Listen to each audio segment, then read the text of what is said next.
Hasrat sepupuku bab 2. Melodi pikir ia akan bebas jika jauh dari sang ayah dan ibu, namun ternyata tidak. Vano, sang ayah, meminta Ayu untuk tidak membebaskan Melodi. Vano sebenarnya enggan meninggalkan Melodi, namun ia sendiri tidak bisa menunda pekerjaannya. Usai makan malam, Melodi kembali ke kamarnya. Lekas ia duduk di kursi meja belajar. Sepertinya ia harus memberitahu Revan agar tidak membooking tempat untuk mereka karena tidak tahu apakah Ariel mau membantunya atau tidak. Sayang, kita tunda dulu acara untuk malam minggu ya. Besok kita bicara di sekolah, pesan Melodi, kemudian bangkit dari duduknya. Melodi menoleh ke arah jendela dan terlihat Ariel tengah berada di depan kolam sambil memegang gitar akustiknya. Selain tampan, ternyata sepupunya itu juga pandai bermain gitar. Melodi mengulas senyum saat pria itu melambaikan tangannya. Tak lama beberapa teman datang menghampiri Ariel. Sepertinya mereka memang sudah janji untuk bermain gitar bersama. Lekas Melodi menutup gorden jendela lalu melangkah ke ranjang. Melodi teringat dengan Niko dan Rama. Mereka dulu selalu berkumpul bersama sambil bermain gitar, namun itu sudah lama sekali sebelum Rama menikah, dan sekarang abang sulungnya itu tinggal di Palembang bersama istrinya. Melodi merebahkan tubuhnya di ranjang. Rasa ngantuk mulai menyerang. Melodi bahkan membiarkan ponselnya tergeletak begitu saja. Padahal Revan membalas pesan darinya, namun tanpa menunggu lama mata pun terpejam menyambut mimpi. Pagi, Melodi sudah bersiap dengan seragam sekolahnya. Sebuah kendaraan roda 2 miliknya sudah terparkir di halaman rumah. Melodi menuruni anak tangga, kemudian menghampiri Ayu yang tengah menata sarapan di meja makan. "Selamat pagi tante," sapa Melodi mengelus senyum manis. "Pagi sayang, kamu sudah rapi," jawab Ayu menoleh sambil mengulum senyum. "Ya, ada yang bisa Melodi bantu?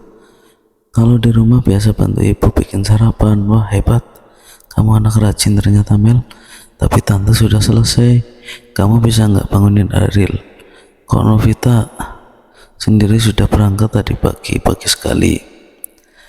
Katanya ada acara seminar," cakap Ayu dan dianggukan oleh Melodi. "Novita sebentar lagi hendak menghadapi skripsi.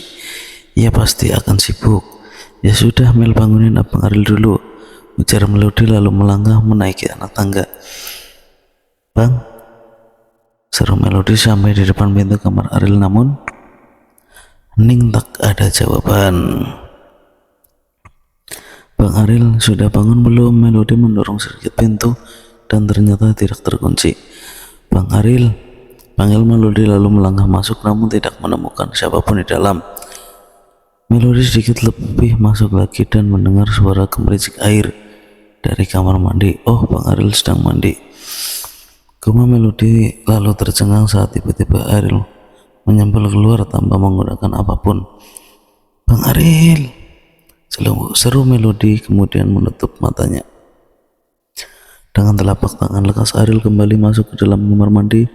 Saat mendapati Melodi berada di kamarnya, "Mel, kamu ngapain sih?" tanya Ariel dari dalam kamar mandi. Melodi sedikit membuka mata dan lega saat Ariel masuk kembali ke dalam kamar mandi. "Lagian ngapain nggak pakai handuk? Mel suruh bangunin abang." Ariel pun terkekeh kecil sendiri dalam kamar mandi. "Lupa bawa handuk, ambilkan di lemari, Mel, cepat," pinta Ariel membuat Melodi mengerucutkan bibirnya. Lekas Melodi mengambil handuk tersebut lalu melangkah ke pintu kamar mandi. "Nih, buka pintunya," ujar Melodi membelakangi pintu dengan tangan menyodorkan handuk. Lekas Ariel membuka pintu lalu memakai handuk tersebut. "Kamu lihat ya, Mel," ujar Ariel melewati Melodi yang tercengang sendiri. "Lihat apa?" tanya Melodi melihat keduanya tangannya sambil cemberut. Sedangkan Ariel malah tercengengesan. "Punya abang lah." "Tahu," jawab Melodi membuat Ariel terkekeh. Melodi menoleh sekilas ke arah Ariel yang masih terlanjang dada. Di dekat pundaknya terdapat tato yang bergambar sebuah melodi. Entah apa maksudnya. Kau tatonya gambar Melodi sih bang? Tanya Melodi mendongak saat Ariel melangkah mendekatinya.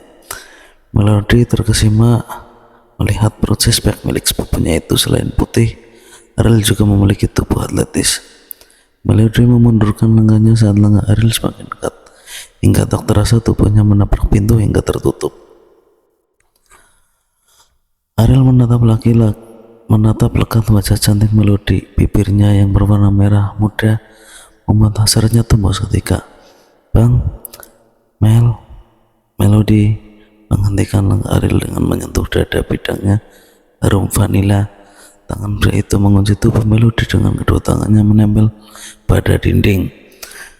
Kedua pandangan mereka bertemu, namun cepat Melodi menundukkan wajahnya dari Ariel. Kamu kenapa Mel? Tanya Ariel meraih tangan Melodi berada di dadanya. Enggak, bang, cepat pakai baju. Cetus Melodi berusaha melepaskan diri, namun Ariel malah memeluknya dari belakang. Apa ngapa sih? Terjam Melodi sambil melepas tangan Ariel, kemudian memukul pundaknya pelan. Bilangin sama mama sama tante Ayu ya, Ayu lo. Ujar Melodi sambil menatap wajah Ariel di mana senyum terbit di bibirnya yang tipis. Udah sana keluar, mau lihat lagi. Jawab Ariel membuat Melodi melebarkan matanya kekas. Ia menghampiri pintu lalu keluar tanpa berkata apa-apa, sedangkan Ariel malah tertawa kecil. Kenapa Mel? Tanya Ayu saat melihat Melodi tergesa-gesa menuruti anak tangga. Bang Ariel tuh, tante bercanda terus.